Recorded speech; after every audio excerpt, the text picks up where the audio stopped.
Welcome to the AI Researcher Subreddits series, where we bring model training discussions to life. Are there any attempts at CPU-only LLM architectures? I know NVIDIA doesn't like it, but the biggest threat to their monopoly is AI models that don't need that much GPU compute. A CPU-optimized LLM is like a Desert Rally-optimized Rolls-Royce. I mean, this sounds epic. A CPU is a human bank teller. A GPU is a bill counting machine.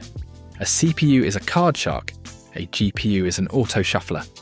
The rapid but simple machine will always be faster than the slow but can do anything machine. That's not a good analogy because CPU is a low latency for less bandwidth trade-off, and GPU is the opposite. Both are generalists. Artisan versus factory analogy is more apt. That isn't so special. PyTorch is pretty optimized for CPUs. It's just that GPUs are fundamentally faster for almost every deep learning architecture people have thought of. You're kind of implying that deep learning architectures just happen to run well on GPUs. People develop architectures specifically to run on GPUs because parallelism is really powerful. Well, 12-channel EPYC deals with this nicely, especially the 264-core Zen 4 ones, with all 212 memory slots filled up. For normal peasants like us, an 8-channel Zen 4-thread ripper will do. In the early days of LLM research, CPU-based LLMs were all the rage and dozens of complicated architectures were designed.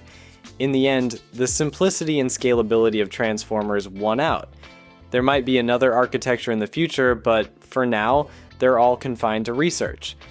BitNet by Microsoft. I remember it being hard to find models converted for it, though. NVIDIA couldn't care less, since whatever comes up that can make LLM run better on CPU would also make it run even better on GPU. From a computation POV, I think rather than an architecture, you may want something that uses only integers and good pipelining at best, so a good quantize and integer-only operations. AVX instruction set is pretty powerful, but works really fast only on integers.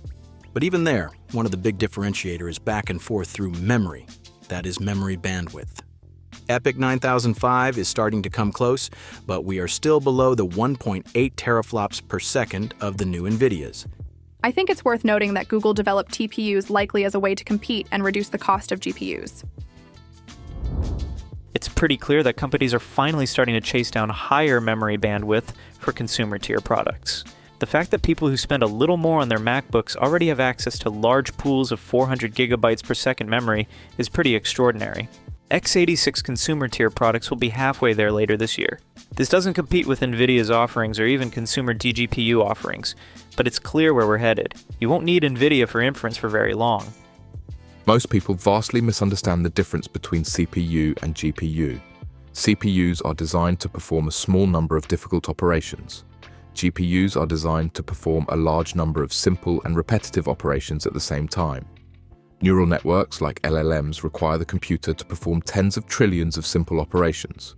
It can't be simplified in a way that would make it run faster on CPUs.